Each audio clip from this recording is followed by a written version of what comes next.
Good morning students, welcome to my YouTube channel. कल आपको lesson में ऑक्सीडेशन रिडक्शन और रिडॉक्स रिएक्शन करवाई गई थी। आज जो आपको करवाया जाएगा वो है corrosion and rancidity. Corrosion and rancidity आपको आज करवाई जाएगी। देखो कोरोजन क्या होता है, ध्यान देंगे। कोरोजन होता है हमारे पास किसी भी सब्सटेंस का या मटेरियल का जो किससे बना हुआ है, मेटल से बना हुआ है, उसका ऑक्सीजन के साथ रिएक्ट हो जाना क्या कहलाता है, कोरोजन कहलाता है। न्यू आर्टिकल, अब नए आर्टिकल आते हैं जब कोई भी, मेड अप ऑफ आयरन जो किससे बनते हैं, लोहे से बनते हैं, आर शाइनी वो चमकीले होते हैं। बट आफ्टर सम टाइम, अगर कुछ समय के बाद देखें, a reddish brown coating is seen on their surface, उनके सरफेस पर लाल भूरे रंग की परत चढ़ जाती है। Usually it is a called rusting of iron, और इस प्रोसेस को क्या बोला जाता है, लोहे को जंग लगना बोला जाता है। In other words metal also this type of change takes place, ये सभी मेटल में होता है, इस तरह का बदलाव होता है। जो when a metal contact with acid, जब कोई भी मेटल किसके कॉन्टैक्ट में आता है, एसिड के कॉन्टैक्ट में आता है, या फिर कोई भी मेटल मॉइस्चर के कॉन्टैक्ट में आता है, तो इट गेट कोरोडेड, उसे जंग लग जाता है। And this process is called corrosion, और इस प्रोसेस को क्या बोला जाता है, कोरोजन बोला जाता है। अब देखो black coating on silver, silver पे किस तरह की कोटिंग चढ़ेगी, किस तरह की परत चढ़ेगी, वो है ब्लैक कलर की। और जो हमारे पास कॉपर है उस पे किस तरह की कोटिंग या परत चढ़ेगी, हमारे पास उस पे चढ़ेगी ग्रीन हरे रंग की परत चढ़ेगी। ठीक है, फैक्टर कौन कौन से इफेक्ट करते हैं कोरोजन को। नेचर ऑफ मेटल, मेटल किस तरह का है, मोर रिएक्टिव है, लेस रिएक्टिव है, या मीडियम रिएक्टिव है, इस पर डिपेंड करता है। जितना ज़्यादा रिएक्टिव होगा उतना ज़्यादा कोरोजन होगा, जितना लेस रिएक्टिव है उतना ज़्यादा कोरोजन कम होगा। उसके बाद है air and pollutant gases like sulphur oxide and nitrogen oxide, जहाँ जिस इन्वायरमेंट में सल्फर ऑक्साइड और नाइट्रोजन ऑक्साइड की मात्रा ज़्यादा है वहाँ भी चांसेस ज़्यादा होते हैं कोरोजन के। उसके बाद है परसेंस ऑफ ह्यूमिडिटी, ह्यूमिडिटी मतलब जहाँ पे ह्यूमिडिटी ज़्यादा होती है, मॉइस्चर ज़्यादा होते हैं, वहाँ पे भी क्या रहते हैं, चांस ज़्यादा रहते हैं कोरोजन के। ये आपका कोरोजन था।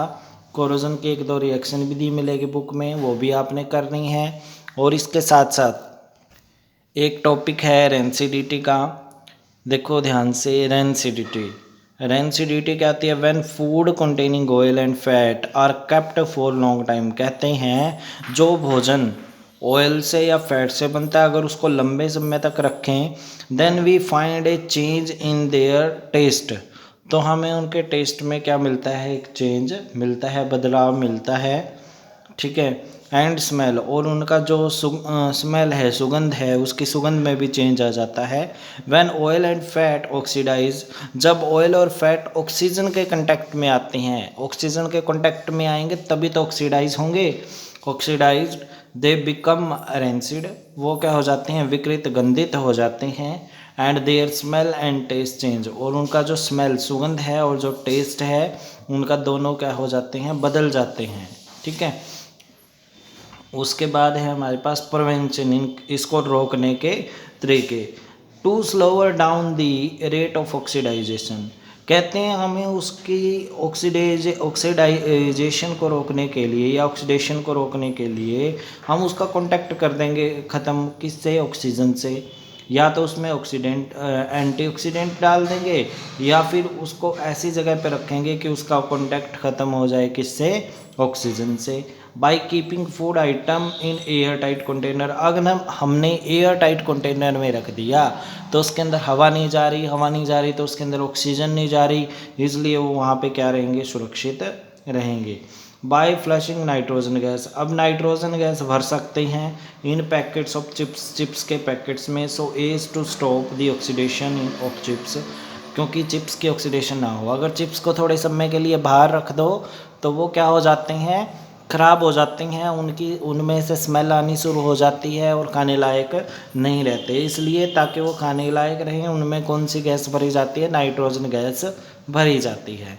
ये आपने करनी है, 2 टॉपिक रह गए थे इस चैप्टर में, अच्छे से करने हैं। आपका चैप्टर आज कंप्लीट हो गया। इसके जितने क्वेश्चन आंसर रहते हैं वो आप मेमोराइज़ करोगे, और जितने रहते हैं मैं आपके पास PDF फाइल भी भेज दूँगा, आप ये मेमोराइज़ करेंगे। ओके डियर स्टूडेंट्स, इसके अलावा एक और बात, एक स्टूडेंट का मैसेज आया था कि सर एक बैलेंस केमिकल रिएक्शन का एग्जांपल समझ में नहीं आया। तो वो देखेंगे आप। एग्जांपल क्या था हमारे पास, H2S प्लस O2 कन्वर्ट हुआ था H2O में प्लस SO2 में। अब इसको कैसे बैलेंस करेंगे? अब हमारे पास देखो नंबर ऑफ एटम देखते होते हैं हम, नंबर ऑफ एटम रिएक्टेंट में देखते हैं और किस में देखते हैं हम, प्रोडक्ट में देखते हैं। रिएक्टेंट में देखेंगे और प्रोडक्ट में देखेंगे। अब H के देखो, हाइड्रोजन के यहाँ पे कितने हैं 2, यहाँ पे भी कितने हैं 2 हैं प्रोडक्ट में भी। अब सल्फ़र के देखोगे, सल्फ़र के कितने हैं 1 और इधर भी कितने हैं 1। ऑक्सीजन के देखो, यहाँ कितने हैं ऑक्सीजन के 2 और यहाँ एक 1 है और एक कितना है 2 है, मतलब कि यहाँ 2 + 1 कितने हैं 3 हैं। आगे देखेंगे इनको बैलेंस कैसे करेंगे। पहले ऑक्सीजन बैलेंस करेंगे। देखो ऑक्सीजन बैलेंस करने के लिए हम क्या करेंगे, यहाँ पे 2 ऑक्सीजन हैं और यहाँ पे 1 है, 3 है। 3 से तो कम हो नहीं सकते ऑक्सीजन, 3 से ज़्यादा कितने हो सकते हैं 4। अगर 4 करेंगे तो इसको किससे मल्टीप्लाई करेंगे 2 से, और इसको भी किससे मल्टीप्लाई कर देंगे 2 से। अगर मैं इसको 2 से करूँगा, देखो 1 ऑक्सीजन है जहाँ, उसको 2 से करना है। जहाँ पे 1 ऑक्सीजन है उसको किससे मल्टीप्लाई किया 2 से। 1 ऑक्सीजन यहाँ पे, इसको 2 से मल्टीप्लाई कर दिया मैंने, इसको 2 से कर दिया। ऑक्सीजन तो 2 हो गए, हाइड्रोजन कितने हो गए 2 2 जा 4। हाइड्रोजन कितने हो जाएंगे 4 हो जाएंगे। अगर हाइड्रोजन 4 हो गए तो यहाँ पे हाइड्रोजन कितने हैं 2, तो इसको 4 करने के लिए किससे मल्टीप्लाई करूँगा मैं 2 से। अगर मैंने इसको 2 से मल्टीप्लाई कर दिया, ध्यान देना, अगर मैंने इसको 2 से मल्टीप्लाई कर दिया तो हमारे पास हाइड्रोजन तो 4 हो गए, पर सल्फ़र कितने हो गए हमारे पास, सल्फ़र कितने हो गए, इसको भी 2 से मल्टीप्लाई करना पड़ेगा क्योंकि दोनों मिले हुए हैं आपस में। ठीक है, तो सल्फ़र कितने हो जाएंगे यहाँ पे 2 हो जाएंगे। ठीक है, सल्फ़र कितने हो जाएंगे 2। अगर सल्फ़र हमारे पास 2 हो गए तो इस सल्फ़र को मैंने 2 से मल्टीप्लाई करना पड़ेगा। अगर मैंने इस सल्फ़र को 2 से मल्टीप्लाई कर दिया तो ऑक्सीजन 2 2 जा कितने हो जाएंगे 4 हो जाएंगे। ठीक है, 4 ये और 2 ये, 4 और 2 + 4 कितने हो गए टोटल 6। अगर हमारे पास यहाँ पे ऑक्सीजन 6 हो गए तो यहाँ पे हमने कितने से मल्टीप्लाई किया था 2 से।